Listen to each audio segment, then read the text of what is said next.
Hello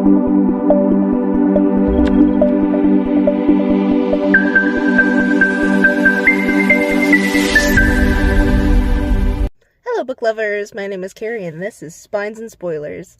Today I'm going to be choosing my tentative TBR for October using this pumpkin. Is it my usual pumpkin? No, my usual pumpkin is in storage right now because I assumed that we would have another place by October. That hasn't happened though, so instead I got a cheap new temporary pumpkin for this season. I don't quite like it as much because it's white, but we're going to make do, and I love the fact that it's going to have other purposes, you know, for November. I've got about 30 different names in it right now, though. I got 10 of each color. I also need to refold a couple of these right quick so that I can't see their names, so hold on. Okay, that's a bit better. I can't actively see any words. Before I start drawing names, though, I generally like to start off videos with what I am reading and what I am drinking. At the moment, I'm listening to an audiobook called Among the Bros by Max Marshall. It is actually a true crime book about a crime ring that was uncovered within a fraternity. Apparently there were several murders, bodies found, all kinds of stuff.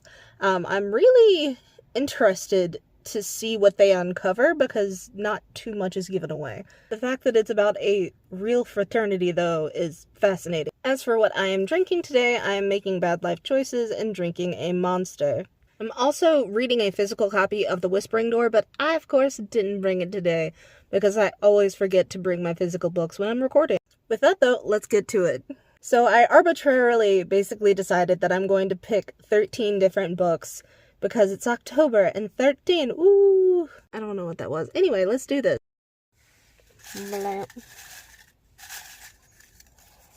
Here One Moment by Leanne Moriarty. I think this one is a thriller. I have the audiobook for it at the moment, and that means that I can start it pretty soon after I finish at least the audiobook that I'm listening to right now. We'll see.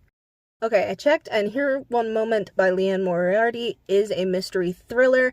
Basically, a couple goes on an airplane after getting married, and people mysteriously suddenly know how they're going to die and when. And then, one by one, they start dying on the plane. Really interesting concept for a book. I'm looking forward to that one. Trying to mix them up each time. Let's see. How to Solve Your Own Murder by Kristen Parent. I actually don't know much about this book, so that should be interesting. I know I only put names in here that I either have access to a physical, audio, or ebook copy of. Like, I didn't put anything here that I don't have access to. So that means that I found this book, found it interesting enough to write it down and cut it out and add it to the pumpkin, and then just forgot about it, you know, a few days later. So yeah, I don't know. Okay, so How to Solve Your Own Murder is basically about a teenager who gets a prediction at a fair that one day she is going to be murdered. Then this teenager turns around and starts digging up dirt on people and stuff like that, and ends up being murdered when she's 60. Now, I feel like, one, that was kind of a self-fulfilling prophecy, and she probably wouldn't end up murdered otherwise if she hadn't started digging into people's crap. And also, like, that's 60 is still young to die. I'm not saying that it's young in general necessarily, but it is young to die. But still, it's like over 40 years after she got that prediction, maybe 50 years after she got that prediction. At that point, it just feels like coincidence. So that's what that's about. Anyway, on to the third one. Going to try and get a pink one. It's Our Share of Night by Mariana Enriquez. This is a very long book. I started reading it before, and it was a library book, and I had to return it.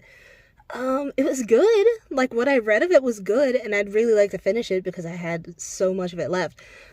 That's a long one, though, so we're gonna see. Our Share of Night is basically about a father and son who lose their wife/mother, and then have to return to her family, which is part of a cult, and the conflict that arises from that. Number 4. A Yellow. The Reformatory by, I'm not sure how to pronounce that name. The Reformatory is basically a horror novel that is about a segregated private school and a boy who can see ghosts. So that sounds possibly depressing, but also interesting. Number 5. Practical Magic by Alice Hoffman. This should be fun. I've only seen the movie, I haven't read the book, so that should be interesting. Number 6. Going to try and get something that's not yellow this time, because I have 3 yellows. Okay, orange, that worked. The Skin Was Once Mine by Eric LaRocca. Why would you do this past me? I'm sure you had a good reason, but why would you put Eric LaRocca in here? Oh my goodness, I'm sure they're a fine human being, but Jesus Christ, their writing is too effective. It is too disturbing to me. Well, we're going to see. Maybe I won't get to that one. It could happen. Okay, I have 3 yellow and 2 orange, I think, so I'm going to try for a pink. The Vampire Lestat by Anne Rice. I have no clue at all how I haven't read this book. I've read some of the Vampire Chronicles, but not that one. I think I was reading them out of order, is part of why. Number 8. White Smoke by Tiffany D. Jackson. I've been wanting to read this one for a year or 2 now. So yeah, I'm excited. Hopefully I'll get around to that one. Hopefully October will be a good reading month, knock on wood. I actually can't get the page for this one to load right now so that I can see the description, but I remember that it was described as The Haunting of Hill House meets Get Out, and that it is a psychological thriller as well as a horror, I believe. Either way, looking forward to that. Number 10. Come on. She's Not Sorry by Mary Kubica. I actually have the audiobook for this as well, so that works out. She's Not Sorry is another psychological thriller. It is about a nurse and her patient. The patient comes in a coma. She soon figures out that the patient was a victim and starts unraveling kind of what happens, putting her own family at risk. So that sounds interesting. Number 11, I think.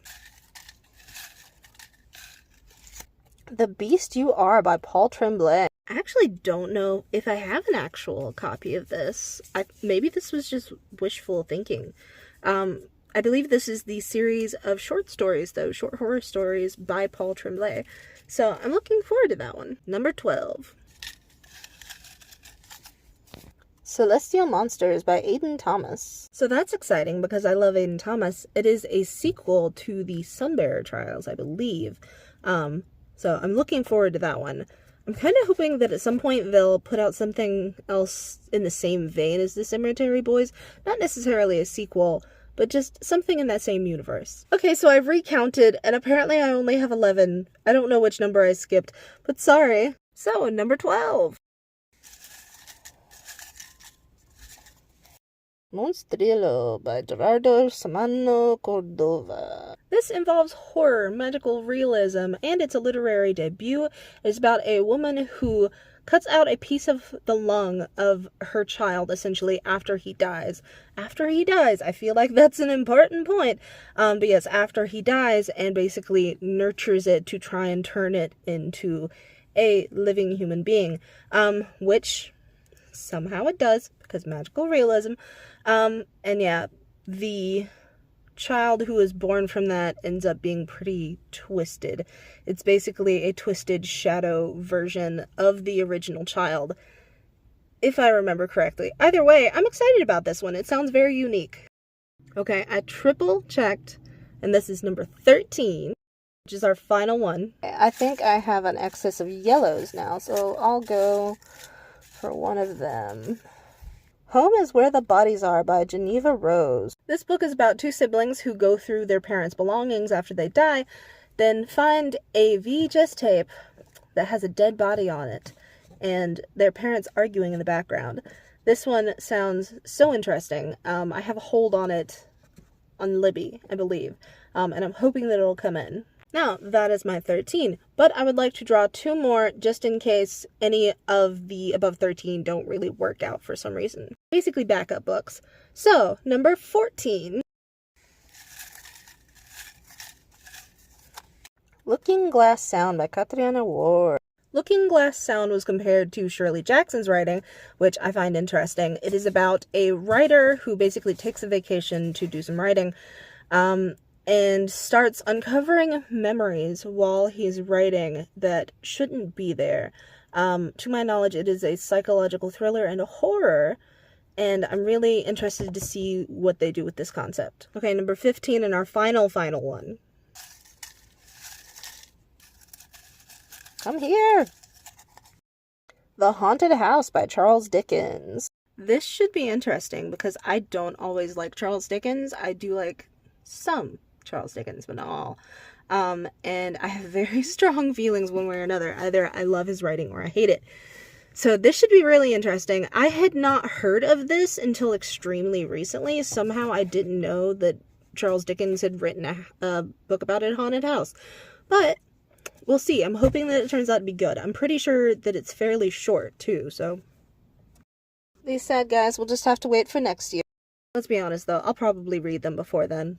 Alright, so it looks like that's going to be my TBR for October. Thank you, Pumpkin. It's appreciated. I guess we'll see you next year, unless I finish up those books and need to draw some more. With that, that's the end of our video. I hope that you guys are staying safe out there and enjoying your fall. I hope that you have a really good October. Extra spoopy or non, just cozy if that's what you like. Thank you so much for watching. I appreciate it way more than you know. If you want to like and share and subscribe, that is up to you. It would be wonderful, but I'm not going to twist your arm. What is most important to me, especially during the season of, seasonal affectation disorder, is that you remember to love yourself. Okay? That is important.